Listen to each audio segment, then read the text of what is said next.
మడత కాజాలంటే ఎవరికి ఇష్టం ఉండవు చెప్పండి. మరి మడత కాజాలను చాలా సింపుల్గా అయితే చేసుకోవచ్చండి. నార్మల్గా స్వీట్ షాప్ నుంచి అయితే తెచ్చుకొని తింటూ ఉంటారు కదండి. అవి ఎలా చేసింటారో కూడా మనకైతే అసలు తెలియదండి. చాలా సింపుల్గా 10 నిమిషాల్లో చాలా ఈజీగా అయితే మనం ఇంట్లోనే ప్రిపేర్ చేసుకోవచ్చని మీకైతే తెలుసా అండి. ఈ వీడియో చూసి అయితే ఫుల్గా చూసి మీరు కూడా ఇంట్లో ఒకసారి ట్రై చేయండి. ఫస్ట్ టైం చేసినా కూడా నేనైతే ఇది ఫస్ట్ టైం అండి చేయడం వీడియో కోసం అని చెప్పేసి చాలా అంటే చాలా పర్ఫెక్ట్గా వచ్చాయండి. ఎవరికైనా సరే చాలా ఈజీగా అయితే చేసుకోవచ్చండి. చాలా బాగా వస్తాయి. ముందుగా అయితే మన వీడియోకి అయితే ఒక లైక్ అయితే ఇవ్వండి ఫ్రెండ్స్. ప్రాసెస్ ఏంటో చూసేద్దాం. ముందుగా అయితే ఒక కప్పునైతే తీసుకోవాలండి. అందులోకి 1 కప్పు దాకా మైదా పిండిని జల్లించుకొని తీసుకోవాలి. అలానే కొద్దిగా ఒక చిటికెడంతా ఉప్పు వేసుకోవాలి. అలానే ఏ కప్పుతో పిండి తీసుకున్నామో ఆ కప్పులో పావు వంతంతా లేదంటే ఒక 10 టేబుల్ స్పూన్లంతా నెయ్యినైతే వేసుకోవాలి. మనం తీసుకున్న కప్పుతో పావు వంతు నెయ్యి వేసుకొని చక్కగా కలుపుకొని కొద్దిగా నీళ్ళని వేసుకుంటూ సాఫ్ట్ పిండి ముద్దలాగా అయితే ప్రిపేర్ చేసుకొని మూత పెట్టి పక్కన ఉంచుకోవాలి.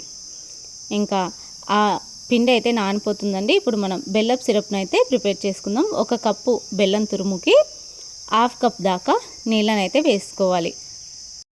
1 కప్పు మైదా పిండికి వచ్చేసి 1 కప్పు బెల్లం తురుము లేదా చక్కెర తీసుకున్నట్లయితే పంచదార తీసుకున్నట్లయితే 1 కప్పు పంచదార 1/2 కప్ దాకా నీళ్లు. ఇక్కడ నేను 1 కప్పు బెల్లం తురుము అలానే 1/2 కప్ నీళ్ళని అయితే తీసుకున్నాను.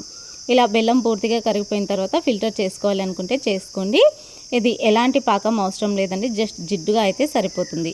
పాకం అయితే రెడీ అయిపోయిందండి. పాకాన్ని అయితే పక్కన ఉంచుకోవాలి. ఇప్పుడు మనం 1/2 కప్ దాకా ఇక్కడ నేను నెయ్యిని అయితే తీసుకున్నానండి. ఒక 2-3 టేబుల్ స్పూన్ల దాకా మైదా పిండిని అయితే వేసుకొని రెండిట్లని చక్కగా కూడా కలుపుకొని పక్కన ఉంచుకున్నాను. ఈలోగా మనకైతే పిండి అయితే సాఫ్ట్గా అయితే నానిపోయిందండి.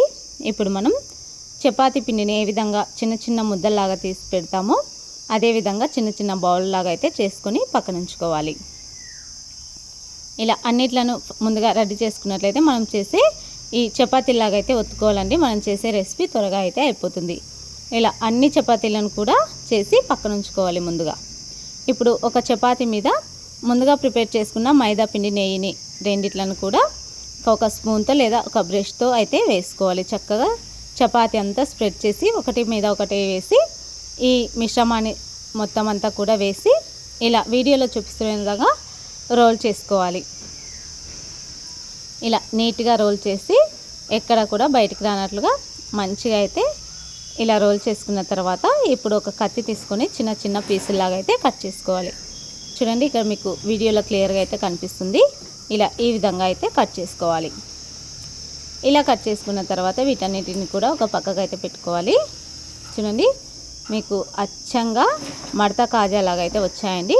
ఇలా స్లోగా అయితే ఇలా ఒక చపాతీ కర్రతో అయితే ఇలా అనుకోవాలండి. ఒక 2 సార్లు అన్నట్లయితే చక్కగా అయితే మనకు రెడీ అయిపోతాయండి మడత కాజాలు. చూడండి, ఇలా ఎక్కువ స్ప్రెడ్ చేయకూడదండి. మందం వచ్చేసి ఈ విధంగా ఉండాలి. చూడండి, 1/2 ఇంచ్ కంటే తక్కువగా ఉండాలి.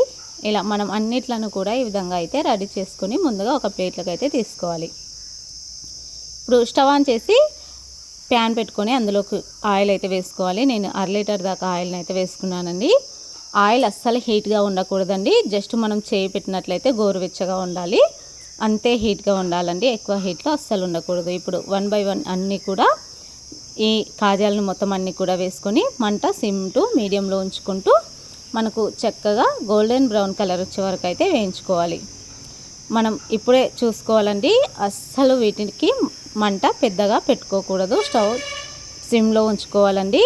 లోపల దాకా మంచిగా అయితే ఫ్రై అయిపోతాయండి. చక్కగా లేయర్స్ లాగా అయితే విడిపోతాయండి. చక్కగా మంచిగా అయితే ఫ్రై అయిపోతాయి. మంట సిమ్ టు మీడియంలో ఉంచుకున్నట్లయితే, హై ఫ్లేమ్లో పెట్టుకున్నట్లయితే పైన కలర్ వచ్చేస్తుంది కానీ లోపల పచ్చిదనం అనేది అట్లానే ఉంటుంది. ఇప్పుడు మనకి చక్కగా గోల్డెన్ బ్రౌన్ కలర్ అయితే వచ్చింది కదండి.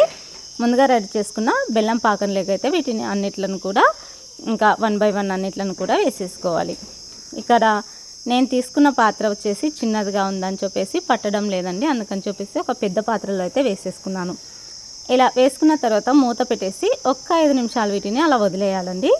అలా వదిలేయడం వల్ల బెల్లం సిరప్ ఇంకా ఉన్నది కూడా ఈ కాజాలు మొత్తం అబ్జర్వ్ చేసుకొని చాలా అంటే చాలా జ్యూసీగా అయితే తయారైపోతాయండి. చూడండి, రెడీ అయిపోయాయి. పైన క్రిస్పీగా లోపల జ్యూసీగా భలే అంటే భలే బాగుంటాయండి. తప్పకుండా ట్రై చేయాలి. మరి నిజంగా చెప్తున్నానండి, ఈ వీడియో చూసే ప్రతి ఒక్క మహిళ కూడా ఇదే విధంగా ఇదే ప్రాసెస్లో కొద్దిగా క్వాంటిటీలో నాలాగా కొద్ది క్వాంటిటీలోనే మీరు కూడా ట్రై చేసి ఒక్కసారి ఇంట్లో వాళ్ళకు ఆశ్చర్యపరచండి. చాలా అంటే చాలా రుచిగా ఉంటాయండి. ఫస్ట్ టైం చేసినా కూడా చాలా సూపర్ అంటే సూపర్గా వస్తాయండి. ఈ హెల్దీ అయినటువంటి రెసిపీ మీకు నచ్చినట్లయితే నా వీడియోని లైక్ చేయండి, మీ ఫ్రెండ్స్ అండ్ ఫ్యామిలీకి కూడా షేర్ చేయండి. అలానే ఇలాంటి మరిన్ని వీడియోస్ కోసం నా ఛానల్ని సబ్స్క్రైబ్ చేసుకోండి. Thank you for watching.